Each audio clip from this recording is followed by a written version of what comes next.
LeetCode problem number 210, course schedule 2.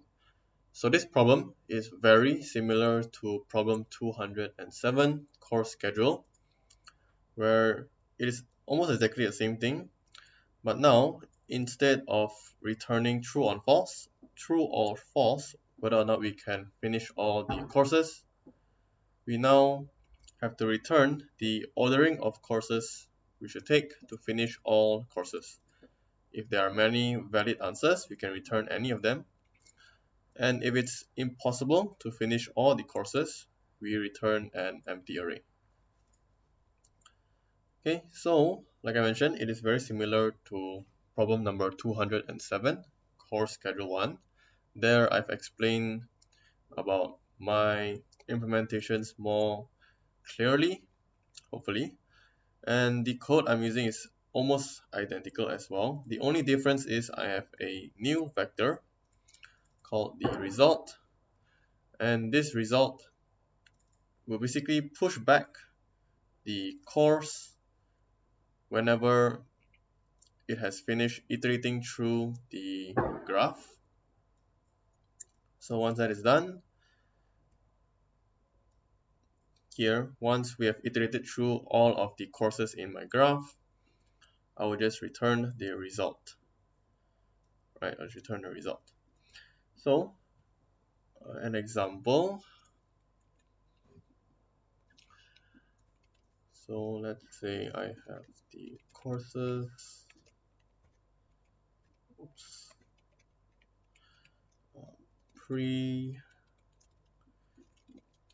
Let's call it pre. Right, so let's say I have these courses. So my graph will look something like this. The graph will look something like this.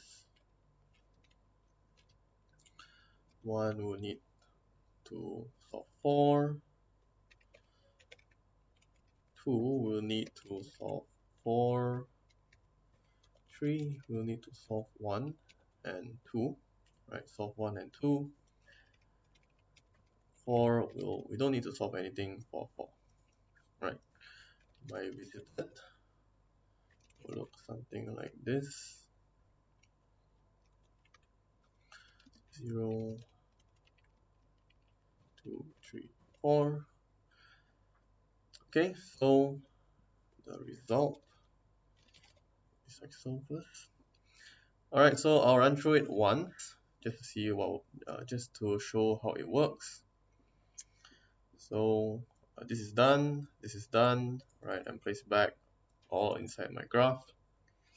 Here I start the iteration, so I'm starting with course 0, but we know that there is no course 0 here. So instead, actually I could do everyone a favor by just 0 index this 2, 1, 1, 2, 3, 3. Let's start with 1 first. 0, 1, 2, 3. Okay, let's make sure everything is correct. 3, 3. Alright, so everything is 0 index, so we're starting with course 0. Course 0. Over here in our depth search, course 0. Since these two if statements will not trigger because our course 0 is not visited, so now I mark it as visiting, reference the vector, which is going to be 3. I iterate through all of the courses in the vector, and I depth search again. So now we're starting with 3. Course equals to 3. Okay, so 3 again, it's not visited. So now we mark it as visiting. Reference the graph again. And since for course 3, we don't have any prerequisites. So this for loop will end. We will mark the current course 3 as visited, and then we push back the course, which is 3. Once it is done, we can exit here, we return true, and since from the previous for loop, we only checking if it returns false. Since it returns true, we can continue, but there is no other courses in our vector, so we mark the current course as visited. Current course is 0, we mark this as visited, push back the current course, which is 0, return true. Once we return true, this for loop will increment. Now we are looking at course 1. Right, course 1, this does not trigger. Mark it as visiting. Reference the vector. Course 1 is 3. We enter the for loop.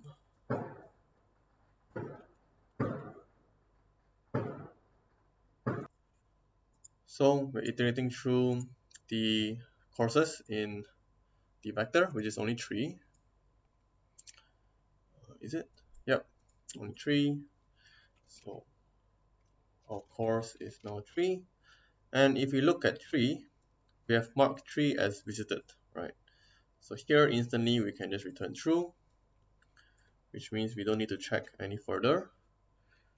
Since this returns true, this follow will end. There's no more courses. We will mark our current course as visited. Push back the result. Push back into our result, our current course, which is 1.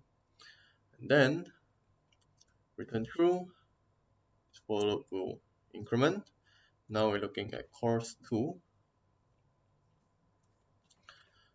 Again, this 2 statement doesn't trigger. Mark it as visiting. After we have marked the current course as visiting, we reference the vector, which is 0 and 1. And here we run a for loop, iterating through the courses, course 0 and 1. Since both course 0 and 1 are both courses that we have visited, so it will just immediately return true for both of these, or for both of this. This for loop will end. Mark this current course as visited. Push back our result, which is 2, and now we have the result done for all the course. Return true over here, so this for loop will end. Finish iterating through all of the courses and return our result, which is 3012. Okay, so overall the logic and the algorithm works exactly the same as the one I used in problem 207. So if you seek more help on how the idea was from and how it actually works, you can check out that video. Otherwise, that's all I have to show. Thanks.